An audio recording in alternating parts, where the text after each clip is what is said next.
सहनावतु सहनौ भुनक्तु सह वीर्यं करवावहै तेजस्विनाम् अधीतमस्तु मा विद्विषावहै। ओम शांति शांति शांति। ओम शं नो मित्रः शं कर्णः शं नो भगवद्वर्यमा शं नो इंद्र बृहस्पतिः शं नो विष्णुरुक्रमः।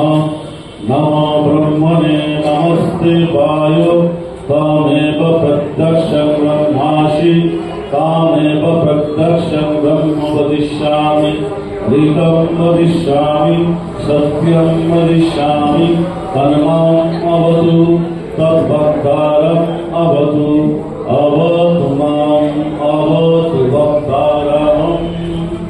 ओम शांति शांति शांति। ओम निरंजनं नित्यम् अनन्तरूपं भक्तानुकम्पाधृतविग्रहं वै ईशावतारं परमेशमितं तं रामकृष्णं शिरसा नमामि। जननीं शारदां देवी रामकृष्णं जगद्गुरुं पादपद्मे दर्शित्वा प्रणमामि मुहुर्मुहुः।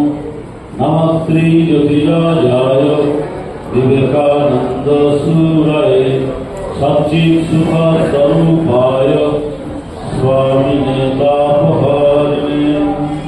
हरि ओम तत्सत्।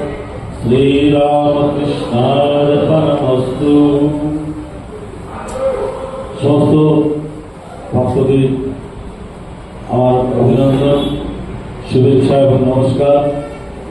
মায়েদের বিশেষ করে বাবারা রয়েছেন অল্প সংখ্যকে, মায়েরাই ধর্মটা ধরে আছেন, এই জন্য আমাদেরকে অনেক ধন্যবাদ। আপনারা আছেন বলে সবার সুবিধা চলে, নাহলে কোনো প্রয়োজন হতো না। সর্বত্র এক প্রসাদ। তো আপনারা আছেন বলে শ্রীরামকৃষ্ণ মানে পরিবার বলে নয়, সর্বত্রই দেখি। তো যাই হোক, এই যে মায়েরা এগিয়ে এসেছেন ঘর থেকে এসে ধর্মকথা শুনছেন, কিন্তু এবার আপনাকে ধর্মকথা বলতে হবে। হ্যাঁ, কারণ আমরা আমাদের মঠেই অনেক মায়েদেরকে তারা শুনতে আসতেন। কাউকে বলে যে মেয়েরা বই পাঠ করো, কাউকে বলে স্বামীর বই পাঠ করো, পাঠ করতে করতে তারা এখন বক্তা হয়ে গেছে। অনেক ছেলেরাও হয়েছেন। আপনারাও, আমাদের অনেকেই, আমরা সকলে সুশিক্ষিত, আপনারাও কেন বলতে পারবেন না? নিশ্চয়ই পারবেন। আর একবার তো শুনছেন, একবার তো মহারাজদের ইউটিউবে তো আরো যারা একটুখানি সচেতন, তারা অনেক জ্ঞানী মহামানিত মহারাজদের তারা আপনারা বক্তব্য শুনছেন, দেখছেন। অতএব এবার আমি একটা প্রশ্ন করবো, আপনারা অনেক শোনেন, আমরা তো শুনতেই পারি না। আমরা সকাল থেকে কাজ কাজ কাজ কাজ করতে করতে আমাদের অবস্থা খারাপ, পড়াশোনা করতে পারছি না। জেস মাসকে বললাম মহারাজ 3 মাস ছুটি নিয়ে আমি মায়াবতীতে যাবো, স্বামীজির বই পড়া আমার হয়নি। এই খামচে খুঁজে বাস করেছি, কিন্তু কমপ্লিট স্বামীজি ওয়াজ তার 39 বছর জীবনে যেটা পড়ে গেলে সেটা আমরা পড়তে পারিনি, অনেক সাধুরাই পারেন। এটা আমার কথা নয়, কথা হয়তো 5 খণ্ড, সেটাও আমরা কি সকলে পড়তে পেরেছি? পারিনি। কথামৃত তো আর একটা পুস্তক নয় যে গল্প বই পড়লাম হয়ে গেল, তা নয়। নিত্য কথামৃতের সঙ্গে করতে হবে, নিত্য গীতার সঙ্গে করতে হবে। আমাদের স্বামীজি বলছেন হিন্দু মানে কি? গীতা, গঙ্গা, গায়ত্রী, গোবিন্দ, চতুর্গঙ্গার সংযুক্তে পুনর্জন্ম নাবিদ্যতে। এই 4টি জিনিস যদি আমাদের সঙ্গে থাকে, তাহলে আমরা নিশ্চিত একটা ধর্ম জীবন যাপন করতে পারি বা করতে পারি। সেই জন্য ঠাকুরমা আমাদের সামনে আছেই। তো একটা ধার্মিক জীবন যাপন করতে হলে কি প্রয়োজন? আমাদের নিত্য গীতার সঙ্গ করতে হবে। আপনারা কি নিশ্চিত বলতে পারবেন? আপনারা মঠ মিশনে গেছেন, আমরা অন্ন প্রসাদ পাওয়ার সময় আমরা একটা মন্ত্র বলি। হ্যাঁ, ভালো করে বলতে হবে। সঠিক বলতে হবে। ওম ব্রহ্মার্পণম ব্রহ্মর্হবি ব্রহ্মাগ্নৌ ব্রহ্মণাহুতম ব্রহ্মৈব তেন গন্তব্যং ব্রহ্মকর্ম সমাধিনা। এর অর্থটা কি? আমরা জন্ম থেকে সকলেই আহরণ করছি, জগৎ থেকে যা কিছু সব আহরণ করছি। কথা বলতে চাল ডাল আলু গম তেল হজম করছি, সেই সঙ্গে আলু অক্সিজেন কত দিচ্ছি, প্রিয়তা সে প্রিয়তা নয়। আমরা জগৎ এসে শুধু আহরণ করছি, বিনিময়ে কি দিচ্ছি? কিছুই দিতে পারছি না জগৎকে। স্বামী যদি জগৎকে একটা জিনিস দিতে পারো, তোমার একটি পবিত্র জীবন তুমি উপহার দিতে পারো। এই যে আমরা আহরণ করছি, কিন্তু সেই ইউনিভার্স সবকিছু তো আসছে ইউনিভার্স থেকে। আমরা কি পটল তৈরি করছি না চাল ডাল নিজেরা তৈরি টাকার বিনিময়ে আমরা দিচ্ছি? যদি প্রকৃতির দান সেটা আমরা গ্রহণ করছি, আমরা তার অন্ন জলে আলো হাওয়ায় পুষ্ট হচ্ছি, তার যে ঋণ সেটা আমরা কিভাবে কৃতজ্ঞতা স্বীকার করতে পারি? আমাকে কালকে একজন ভক্ত মহিলা ফোন করেছেন, একজন মা ফোন করেছেন, মহারাজ আমার খুব অসুবিধা, খুব অশান্তিতে আছে। কি অশান্তি? না আমি সবসময় শৌচতা রাখতে পারছি না, বাথরুমে যাই, আগে কাপড় কাচতাম, কাপড় চেঞ্জ করতাম, আপনার পারছি না মহারাজ, কি করি? আমার গোপাল আছে, ঠাকুরকে আমি সব কিছু করবেন, গঙ্গা জল আছে তো না পাওয়া নেই, আমরা বাথরুমে খাওয়ার জল সেটা আমাদের সব থেকে পিওর গঙ্গা জল। বলছে আমার গঙ্গা জল আনার প্রয়োজন নেই।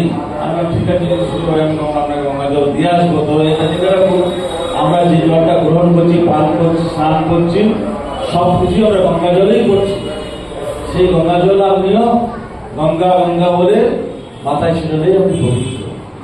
গঙ্গা আমাদের এতই পতিত পাবনে গঙ্গা বলা হয়েছে, সেই গঙ্গাকে স্পর্শ করলে আমরা পবিত্র হয়, নর্মদাকে দর্শন করলে পবিত্র হয়। সেরকম গঙ্গাকে যদি আমরা স্পর্শ করি, সেই গঙ্গা জলটা আমাদের ঘরেই আছে, সেটা পিউরিফাইড গঙ্গা জল। কিন্তু গঙ্গা থেকে তুলে নিলে মনের একটা বিশেষ শুদ্ধতা, একটা প্রশান্তি থাকে। তা না হলেও আমাদের বিশ্বাসের মিলায় বস্তু তর্কে বহুদিন। তো মাকে বললাম আপনি গঙ্গা জল, আমার কথা শুনুন, ফুলের গঙ্গা জলের ভিতরে ভরে নেবেন কল থেকে, ওটাই আপনার গঙ্গা জল মাথায় নেবেন, তাহলেই শুদ্ধ পবিত্র হবেন। ধর্মটাকে প্র্যাকটিক্যাল করতে হবে। ধর্মটাকে শুধু আনুষ্ঠানিকতার মধ্যে সীমাবদ্ধ রাখলে হবে না। ধর্মটা আমাদের প্র্যাকটিক্যাল বেদান্ত। ধর্মটা হচ্ছে আমাদের বেদান্তের সার, হচ্ছে আমাদের ধর্ম। সেই ধর্মটা কি? মানুষ আমরা ভগবান, এই বিশ্বাসটা যদি আমাদের হয় তবেই আমরা ধার্মিক হতে পারবো। অনেক লেখাপড়া করছি, অনেক কিছু করছি, কিন্তু বেদান্তের যে সার কথা, সর্বখণ্ডিতং ব্রহ্ম, সর্বত্র ব্রহ্মই রয়েছে, তার মধ্যে আমি আছি, আমিও ব্রহ্ম, এই যে তার আমি ব্রহ্মময়। এই যে বিজ্ঞান, এই যে সত্য, এই সত্যটা যতক্ষণ আমরা বিশ্বাস রাখতে পারছি, ততক্ষণ আমাদের সেই জায়গায় পৌঁছানো যাচ্ছে না। স্বামী বিবেকানন্দ এবং শ্রীরামকৃষ্ণের আগমন এবং মা সদাদেবীর যে জীবন আচরণ, এই যুগের ধর্ম ক্ষেত্রে আমাদের একটি গুরুত্বপূর্ণ স্টেশন। অনেকেই বলেন যে মহারাজ কখন জপ করবে, কখন জপ সবসময় জপ করবে, খেতে বসতে শুতে বাথরুমে সর্বত্রই জপ ভগবানের নাম করা যায়। ভগবানের নাম যদি আমরা সর্বদাই করতে পারি, অজমা হয়ে গেল। আমি 108 গুরুদেব বলেছে কারণ 108 জপও করবে না, সেই হিসেবে গুরুদেব 108 টাকা বলে দিয়েছে। 108 না 1000 লক্ষ জপ করো, জবাব সিদ্ধি। এদিকে মা বলছেন জপ করলেই হবে, কারণ এদিকে ধ্যান করা বড় কঠিন, মন বড় চঞ্চল। সকলেরই একই দশা যে আমরা সাথে সন্ন্যাসী হয়ে গেছি বলে আমাদের মন চঞ্চল, তার নয়, কিন্তু নয়। ধ্যান করা বড় কঠিন, মা বলছেন জপ করো। সকলেই এসে বলে বাড়িতে অশান্তি, রোগ শোক জ্বালা যন্ত্রণা, ত্রিবিধ অশান্তিতে আমরা সকলেই চলে রয়েছি। আধ্যাত্মিক অশান্তি, আদি ভৌতিক অশান্তি, আদি দৈবিক অশান্তি। ত্রিবিধ অশান্তি মনুষ্য জীবনে পাথেয় এবং সঙ্গী।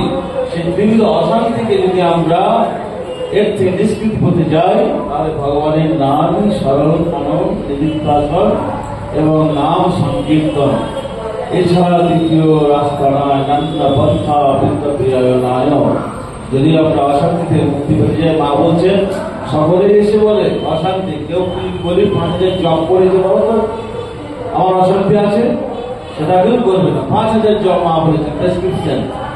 আমরা ডাক্তারের কাছে যাই, অসুখ হলে কি করি, ডাক্তার অ্যান্টিবায়োটিক লিখে দিল, তোমরা আরো বড় ফর্দ করে দিল, 2,000 টাকা ওষুধ লিখে দিল, দিব্যি কিনে নিয়ে গিয়ে আমরা খাচ্ছি, দেহের রোগ সারাচ্ছি। মনের রোগ সারাবার জন্য মা বললেন প্রেসক্রিপশন 5,000 জপ। এই 5,000 জপ যদি আমরা করতে পারি, প্র্যাকটিক্যাল করে দেব, নাহলে বলবেন মহারাজ বলে গেলেন আমার কথা মায়ের কথা, মা লক্ষাধিক জপ করতে এত কাজের মাঝে থেকেও মা সব সময় ঠাকুরকে স্মরণ মনে তিনি বেঁধে রাখছেন। এই জন্য তিনি ভগবতী, ভগবান ভগবতী কাকে বলে, যারা সারাক্ষণ ঈশ্বরময় হয়ে থাকে, ঈশ্বর ব্যতীত যাদের জীবন যাপন করেন না, তাদেরকেই ভগবান বলা হয়। ভগবান শব্দের 4টি ঐশ্বর্য আছে, শৌর্য, বীর্য, এরকম 6টি যদি ঐশ্বর্য থাকে তাহলে তাকে ভগধাতু দিয়ে ভগবান বলা হয়। তাই এই ভগবান আমরা সকলেই হতে পারি, কিন্তু আমরা সেভাবে হাঁটছি না। আজকে মহাপ্রভুকে ভগবান বলে আমরা জানি, আমরা শ্রীরামকৃষ্ণকে ভগবান বলে জানি, মাকে আমরা ভগবতী বলে জানি, কারণ তাদের মধ্যে যে ঐশ্বর্য সেটা হচ্ছে ঈশ্বরীয় ভাবে তারা সর্বক্ষণ চালিত হয়ে রয়েছেন বলে তারা এই ভগবান সত্তা থেকে তাদের বিচ্যুতি হয় না, তাই তারা ভগবান ভগবতী। মানুষ কি কম, ঠাকুর বলছেন মানুষও ভগবান হতে পারে। ইটকাঠ পাথরে পুজো হয় আর জীবন্ত মানুষ হয় না। এই যে জীবন্ত মানুষ, তার মধ্যে আমি কি আমার মধ্যে সেই পুজো করি? আমার মধ্যে তো ভগবান আছে। আরেকটা বিজ্ঞান হচ্ছে যে আমরা যে পুজো করি, সে পুজোর আগে ঠাকুর মশাই কি করেন, মানস পূজা করতে হয়। সে মানস পূজায় অত্যন্ত প্রশান্তি হয়, দেহ মন শুদ্ধ পবিত্র হলে তবে বাহ্যিক পূজার অধিকার জন্মায়। যে দেবতার আমরা পূজা করি সেই দেবতাকে প্রাণ প্রতিষ্ঠা করার আর অধিকার হয় আগে। অঙ্গন্যাস, করন্যাস এবং মনের সেই মানসিক যে পুজো, মানস পূজার মধ্যে নিজেকে প্রতিষ্ঠিত করে তবে আমরা পূজার অধিকার লাভ করতে পারি। এই যে মানস পূজা অতি সংক্ষিপ্ত আমি বলছি, আমরা শুনুন।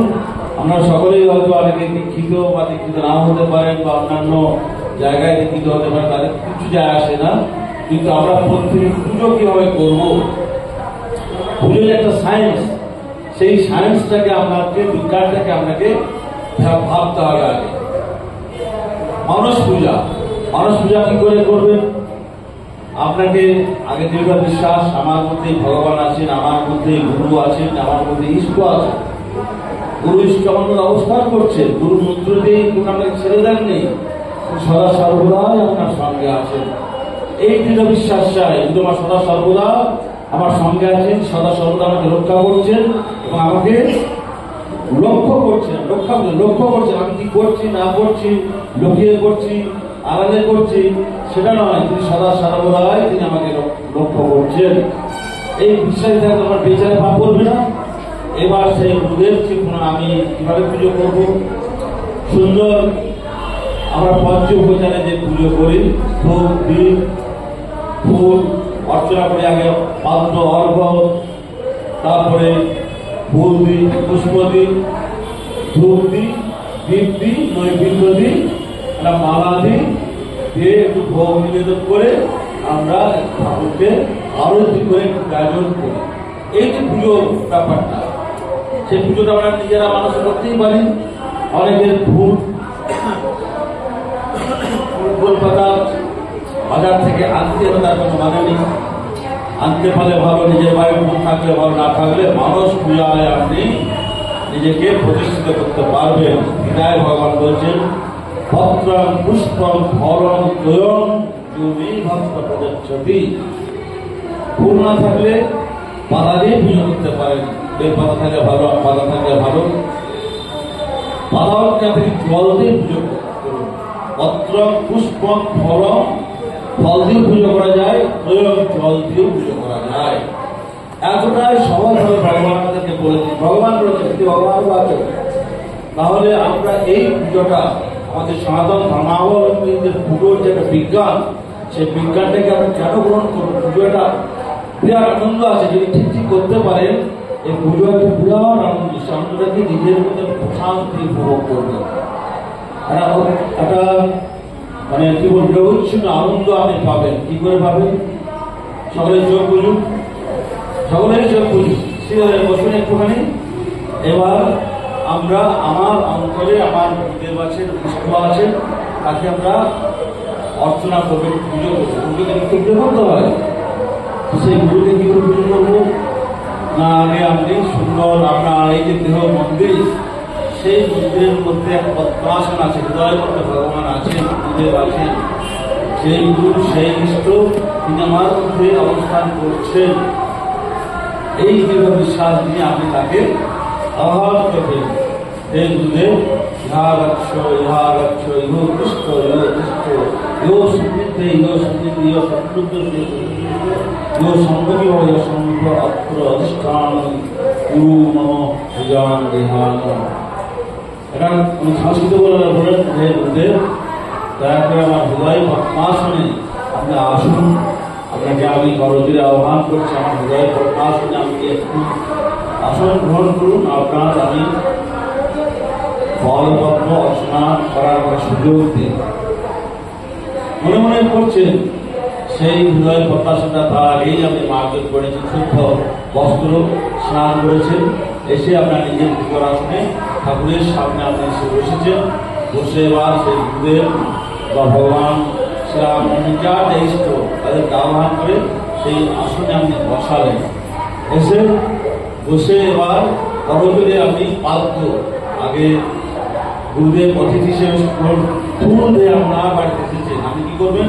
আগে সঙ্গে সঙ্গে সুন্দর একটি পাত্রে, কাঁসার পাত্র হোক, দেওয়ার পাত্র, সুন্দর গঙ্গা জল নিয়ে তাতে একটু সুবাসিত অর্থাৎ অগুরু দিয়ে সেই গুরুদেবের পাকে আপনি ধুয়ে দিচ্ছেন। মনে মনে করছেন, পাটা ধুয়ে দিয়ে ভালো করে, শীতকাল হয়, জলটা একটু গরম পুষ্ট করে নেবে যাতে গুরুদেবের অসুবিধা না হয়। সেই পাত্র দিয়ে গুরুদেবের পা ভালো করে খুব নরম রুমাল দিয়ে পাটাকে আপনি গুছিয়ে দিলেন। কিন্তু বসে আছে, দেখছেন আমার ভক্তের যে আপ্যায়ন, যে আবাহন, তাদের গুরুদেব মনে মনে অত্যন্ত প্রসন্ন হচ্ছে।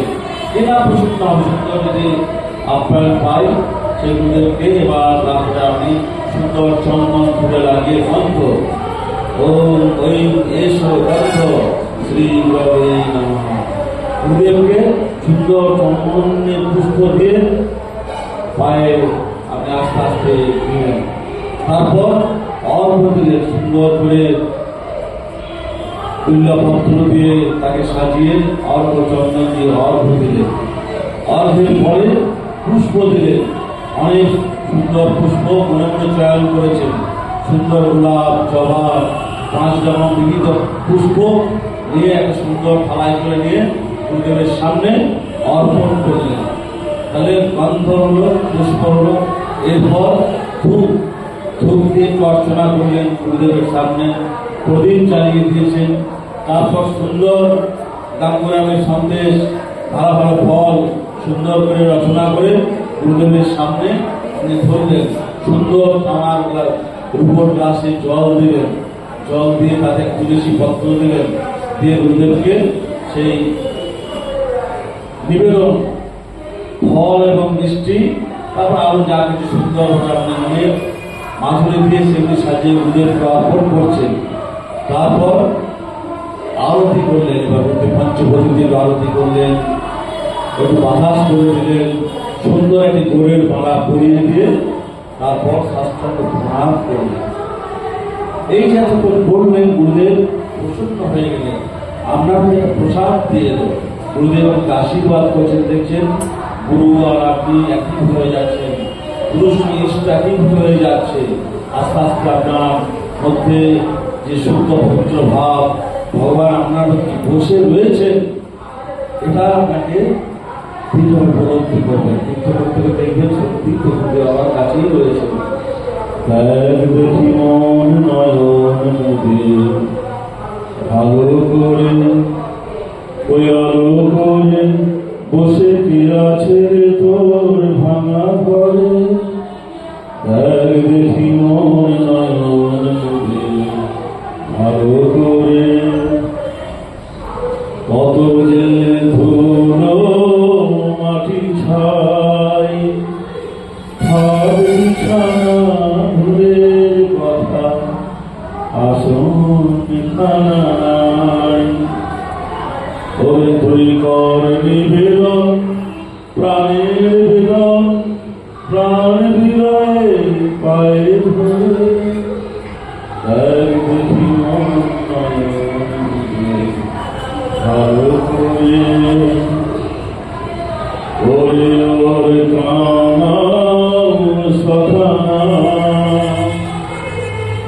কার বেশে দেয় দেখা পুরানি নমস্কার। এই ধরুন চন্দ্রের খারাপ ভঙ্গুর রাজস্ব কালের নিয়ম। এই মনুষ্য জীবন দুর্লভ, এই জীবন আর পাবো কিনা আমরা জানি না। এই জীবনটা যদি খেলা খেলায় হারিয়ে যায়, এর কৃতজ্ঞ অকৃতজ্ঞ আর কেউ হবে না আচ্ছা। তাই এই পবিত্র সুন্দর জীবনটাকে আপনার প্রয়োজনে জগতের কল্যাণে আপনাকে একটি পবিত্র জীবন পাঠ দিতে হবে। তাদের আধ্যাত্মিক আবরণ ছাড়া অন্য কিছুতেই এটা সম্ভব নয়। যদি আমরা এইভাবে নিজেকে শুদ্ধ পবিত্র, সেই সঙ্গে একটু ত্যাগ, একটু সেবা, এই যদি আমাদের প্রত্যেকের জীবনে একটু সম্পৃক্ত হয়ে যায়, যা রামকৃষ্ণ মঠ ও মিশনের কি মূল উদ্দেশ্য, আত্মানন্দ সাধন জগৎ ত্যাগ এবং সেবার মধ্যে দিয়ে আমরা প্রত্যেকেই আত্মমুক্তি চাই। যে আত্মমুক্তির সঙ্গে জগৎকে সেবা করতে যার যেন সামর্থ্য, আমরা সঙ্গে আছি, সমর্থভাবে করছি। আমরা পরিবারগতভাবে করবেন, জগতের আপনার উপার্জিত যা কিছু সবটাই আপনার জন্য নয়, পরার্থে আপনার কিছু ভাবতে হবে। পরার্থে যদি আপনি কিছু ভাবেন, তাতে চিত্ত শুদ্ধি হবে, সেই শুদ্ধ চিত্তে ভগবান প্রকাশিত হবে। এই হচ্ছে শ্রীরামের সঙ্গে ভক্তদের একটি কর্তব্য, কিছু করা মানুষের জন্য। আর সেই সঙ্গে আমি একজন প্রকৃত মা হয়ে উঠব, প্রকৃত ভক্ত হয়ে উঠব, এটাই যেন উদ্দেশ্য হয়। তাহলে জগৎ যা চাই তাই জগৎ উপহার পাবে আমাদের কাছ থেকে। ঠাকুরমা সামনে এসেছিলেন, আর এই যে রামকৃষ্ণ সংঘ বিশাল আজ মনোভাবে জগতে কাজ করছে, সেখানে তো আপনাদের অবদান সব থেকে বেশি। আপনারা না থাকলে, ভক্তরা না থাকলে এই সংঘের সারটা কি থাকবে? তাই আপনাদেরকে নিয়েই তো সংঘরূপ শ্রীরামকৃষ্ণ আজকে জগতে কাজ করছে, আমাদের প্রত্যেকের মধ্যে থেকেই কাজ করছে। প্রত্যেক মাকে আমাদের যে জগৎজননী মা কত আত্মরে জীবন, সেই জীবনের মধ্যে কত আদর্শ, কত দেবীত্ব প্রকাশ পাচ্ছে প্রতি মুহূর্তে। সেজন্য মাকে ধরে থেকে আমরা যে শুনে যাই, মায়ের আমাদের সম্বল। মা সদা সর্বদা আজও নানাভাবে যে কোথায় না প্রকাশ হচ্ছে তার অর্থ নেই। শুধু স্বদেশে নয়, বিদেশেও যে মা ঠাকুর বললেন, তুমি গো আমি চলে গেছি, ঠাকুর স্বয়ং স্বীকার করলেন, আমি মরিনি, আমি আছি মরার সে ঘর, তুমি শাখা শুধু ভাবছি দুজন, আমি মরে গেছি। ঠাকুর স্বয়ং বলেছে আমি আছি, মাও আছে। এই বিশ্বাস নিয়ে আমরা চলে আমাদের প্রান্তিক জীবনে নানা সাংসারিক দুঃখ থাকবে, অশান্তি থাকবে, অভিমান থাকবে, মান থাকবে, সম্মান থাকবে, আবার নানা রকম তিক্ততাও থাকতে পারে। সবকিছু ঊর্ধ্বে উঠে আমাদেরকে আমাদের জীবনটাকে পবিত্র তাই ধরে রাখতে হবে, তাহলে দেখবো আনন্দে আছে। মা বলছেন এত মায়ের সমস্যা, সেই মা বলছেন বিষাদ কি আনন্দ, সবসময় যেন আনন্দের পূর্ণ ঘর তার হৃদয়ের সাথে পড়ে রয়েছে। একটা সহজ সরল একটা পবিত্র জীবন যাপন করেছে আজকে জগৎ চন্দ্রের আসনে তিনি অধিষ্ঠিত হয়ে আছেন। তিনি বললেন কথার কথা মা নয়, পাঠানো মা নয়, সত্যিকারের জননী। তাহলে আমরা এই এমন মাকে পেয়ে আমরা কেন নিরানন্দে থাকবো? সদা সর্বদাই জানবে তোমাদের একজন মা আছে। তাহলে মা আছে, তাহলে আমাদের ভাবনা কি? কিসের অশান্তি? কোন দুঃখ নয় জগতে, সব প্রায় ক্ষণস্থায়ী। এই এই যে মায়ের অনেক যন্ত্রণা, তার স্বামী 12 বছর ধরে রোগশয্যায় পড়ে আছে, কারো কিছু করার নেই। এই জন্মান্তরে যে আমাদের ভোগ দুর্ভোগ সুভোগ সবটাই আমাদের গ্রহণ করতে হবে। তার কোনো জন্মের হয়তো সে ভুক্তবায় ছিল, তাই তাকে ভুক্ত হচ্ছে। এই জন্যই তার কর্মের শেষ হোক, এটাই আমরা প্রার্থনা করি। পরজন্মে তাকে আর আসতে হবে না, কারণ মনুষ্য জন্ম সদাই দুঃখময় যদি আমরা ভগবানকে সঙ্গে নিয়ে হয়। ভগবান সঙ্গে তাহলে দুঃখ নেই, ভগবান ছাড়া আমাদের জীবনটা দুঃখময়, নিরানন্দময়। আর সব চিত আনন্দ সব ভগবানকে নিয়ে যদি আমরা যাপন করি, সে জীবন সদাই আনন্দময়। আমাদের আমরা সেই 3টে থেকে এসেছেন, বাড়িতে যেতে হবে। আমাদের দাদা কৃষ্ণধন দাস ওই ভালো সঙ্গীত গান রচনাও করে, আমি তাকে বলবেন যে গান পরিবেশন করুন, এসেছেন। আর আপনাদের প্রতি আমার কৃতজ্ঞতা, এতক্ষণ ধরে আপনারা ভগবত কথা শুনছেন। আমাদের প্রত্যেকের জীবন যেন মাতৃময় হয়, ঠাকুরময় হয়, হরিময় হয়। হরিময় হও জীবনে মরণে, তাহলে আমরা এই যে পিতাদত্ত মানুষ আমরা জীব, তার থেকে আমরা শান্তি বার্তা আমাদের জীবনে প্রবাহিত হবে নিঃসন্দেহে, নিশ্চিতভাবে। এবার আমরা বলতে পারি, যদি আমরা ঠাকুর মায়ের কাছে নিত্য প্রার্থনা করি, আমরা তো অবধ শিশু, তুমি আমাদের হাতটা ধরে থেকো। কথা আছে না, ছেলে যদি বাবার হাত ধরে আল রাস্তায় যায়, ওই নানা রকম দেখতে কখন হাত ছেড়ে দিয়ে টিকবাজি খেয়ে পড়ে যায়। আর বাবা যদি ছেলের হাতটা ধরে, তাহলে আর ছেলের পড়ার ভয় থাকে না। আমরাও সেই শিশুমতি এই জগতে নানা রং বরং নিয়ে আমাদের জীবনের বেশি পড়া আমরা সকলেই আমরা যাপন করছি। ভগবানকে যে চায়, যে চায় সে পায়, যে না চায় তাকে পঞ্চভূতের না চায়। এই হচ্ছে আমাদের জগৎ সংসারের একটি নিয়ম।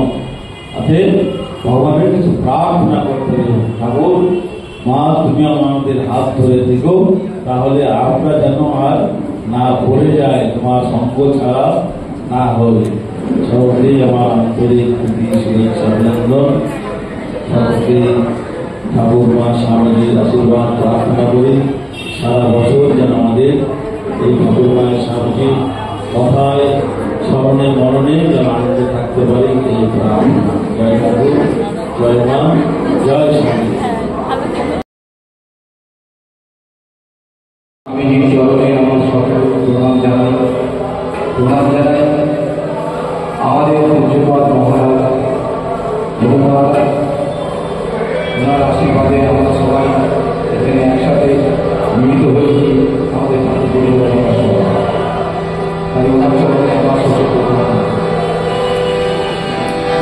রামকৃষ্ণ এসেছে তোরাদের বিরোধিয়া,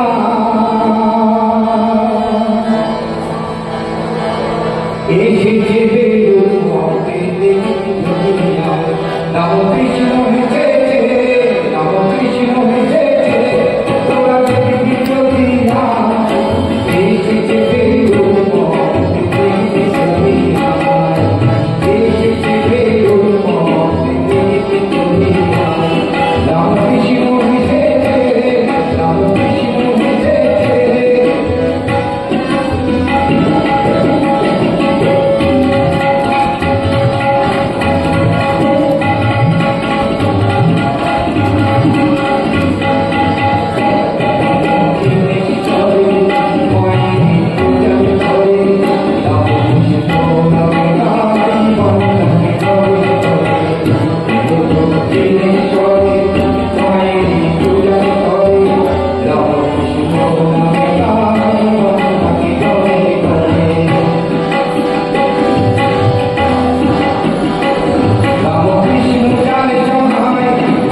তখন ঠাকুর নিজেকে বলেছিলেন যে নরের আমার যেখানে মাথায় করে নিয়ে রাখবে আমি সেখানে থাকবো। এটা আপনারা নিশ্চয়ই সবাই জানেন।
শেখরদার আমন্ত্রণে আজকে এখানে এসে খুব আনন্দ হচ্ছে। দিদিকে আবার দেখতে পেলাম, খুব ভালো লাগছে। গতবারও এসেছিলাম।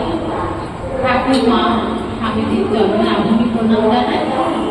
উপস্থিত রামকৃষ্ণ ভক্তাঙ্গলকে আমার জানাই নমস্কার, শুভ নববর্ষ। ঠাকুরের একটি গান নিয়ে শুরু করছি, অপূর্ব আবৃত্তি শুনলাম।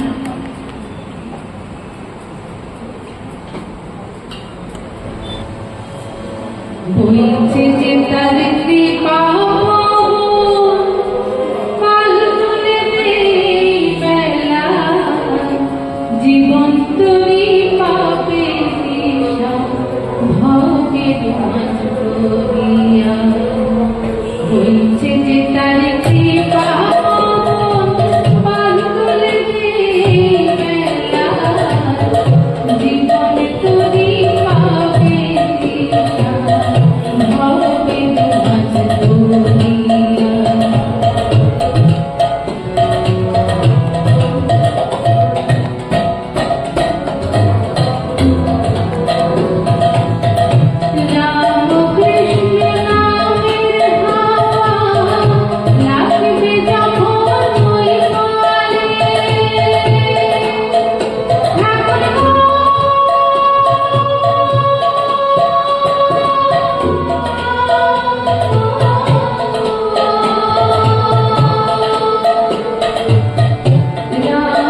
Krishna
তুরিনার গান শুনলে না সারাদিন কেটে যাবে।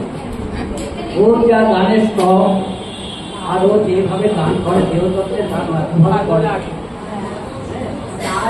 ওকে সারাদিন ধরে যদি ওর গান শোনা যায় ওর গান শেষ হবে। কিন্তু আমাদের সবাই বল যার জন্য আমরা পারি না। আপনাদের মনোরঞ্জন ভালো করে দিতে থাকবে। আমার প্রার্থী আপনাদের সবার কাছে খুব ভালো শিল্পী তুরিনা।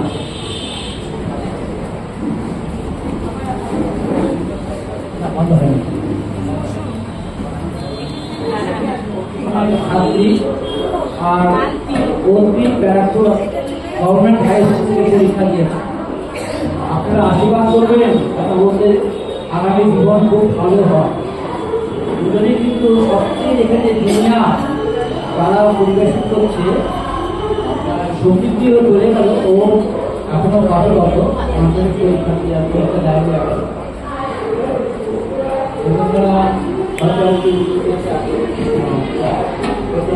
এই মাধ্যমিক পরীক্ষা দেবে বা পরীক্ষা দেয়